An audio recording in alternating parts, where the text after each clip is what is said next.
Blue Protocol is a good MMO. If you want a standard MMO experience with the added benefit of looking like an anime with beautiful environments, Blue Protocol may very well be the game for you. In terms of its strengths, the visual style of the game is very clearly its biggest strength in my opinion. The anime cell shading is quite possibly the best I've seen, and the hand-painted textures, they really look amazing.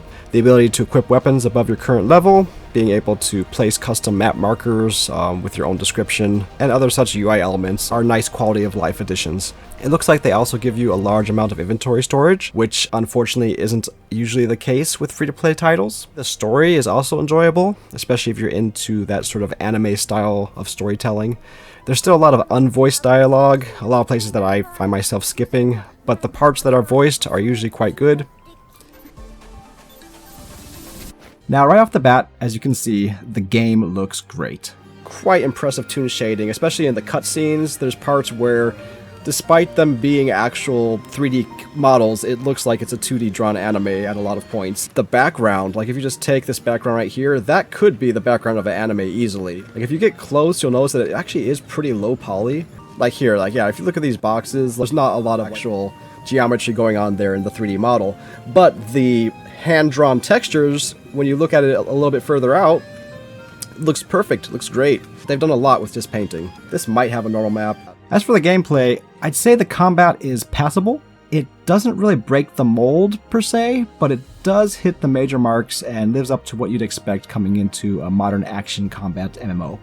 It's fun enough. Like you have a fairly good variety of skills here, and you have this nice little dodge mechanic too, where like you see he's about to attack, I hit my control key to dodge those. It is totally doable for you to take on stronger enemies than your level, if you have the skill to do so. I really like that. In addition to the open world content, there's also a good number of dungeons, and even raid bosses to take on. And I think I could say that a number of the bosses have some really enjoyable mechanics that just feel great to engage in and master. Where I ran into difficulty, however, was the style of progression in this game. It falls back on the standard town hub with NPC quest givers style of chain quest progression, which I have just completely outgrown. But then on top of that, they also add on adventure rank and various battle score checks that further limit your progression. The issue is that you actually don't get your battle score up by leveling. If the weapon you're using is higher level than you, then leveling up to the level of your weapon will increase your battle score. But when your weapon is lower than your level, like in my case where I'm level 8 and my weapon's level 2, increasing my level won't do anything to my battle score. I have to actually increase my equipment. There are numerous parts along the story and along the progression of the game that you will be locked to your particular battle score.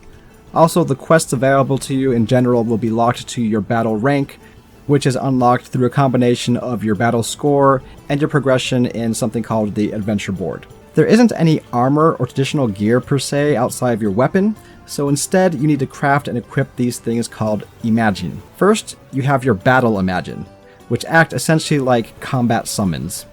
And then you have the Enhance Imagine, which give you passive stats, much like how armor might act in a more traditional MMO. If you are level 9, but your gear is level 2, your battle score is essentially capped to level 2, and you don't gain any additional battle score despite your level being higher than that. So, on one hand, this has the benefit of allowing you to equip high-level gear at any time, which I really like, and I think this would be a great system to mimic in other games. But unfortunately, coupled with the fairly limited gear progression, it ends up feeling a bit more constrictive than liberating. That being said, I was able to adjust, and eventually I found myself banging through ranks and clearing adventure boards without much trouble. There are a number of classes in Blue Protocol, but you don't need to stress about what to choose, because in a similar style to other games like Final Fantasy XIV, your class can be changed at any time by simply equipping that class's weapon, with the trade-off being that each class levels independently. As for negatives, the amount of quests you can accept, as well as the amount of quests you can actively track, is limited, which forces you to micromanage a bit, or just spend a lot of time wandering back and forth along points on the map. And even if you plan well, you will still often get new quests that sends you right back to where you came from. The pace for leveling isn't bad, but upgrades are few and far between. Also, the amount of farming needed to get materials for items is relatively fair at first, but seems to ramp up quite a bit later on. The combat is passable, dare I say enjoyable, but it isn't anything more than you would generally expect from a good action combat MMORPG. And unfortunately, there isn't a lot of variety within the classes. Switching weapons changes your class, which is nice, but it also slows your leveling because your level drops when you switch classes. And there's only one weapon per class, so as long as you're sticking with one class, you're only going to have one weapon the whole time. And lastly, it's your standard sort of checklist style of progression, with little room for deviation. So that's all I got to say for my first impressions. I will be playing it for a bit longer, at least trying to max out 1 or 2 different classes. Till next time, live boldly and be creative.